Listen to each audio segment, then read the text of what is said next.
మాది ఐపోలవరం మండలం అండి. మా పాప 6th క్లాస్ చదువుకుంటుందండి.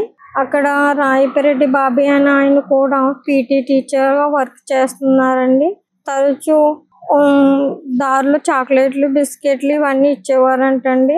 ఒకసారి నాకు డౌట్ వచ్చి ఒకసారి ఇంటికి వచ్చేస్తే డౌట్ వచ్చి మా పాపని అడిగితే వివరాలన్నీ ముందు భయపడితే చెప్పలేదండి. ఏంటి ఎందుకు ఇస్తున్నారు ఇవన్నీ అడిగితే అప్పుడు ఇలా జరిగింది అని చెప్పేసి లైంగికంగా నన్ను టార్చర్ పెట్టాడని చెప్పి బాధపడిందండి.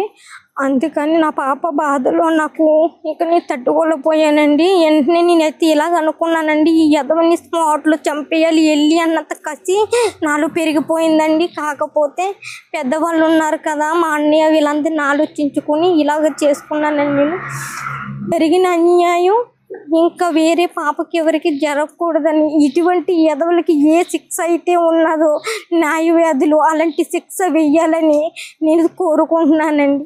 దగ్గరగా ఏమి కాదండి, వరుసకు అన్నయ్య అవుతారండి అంతే.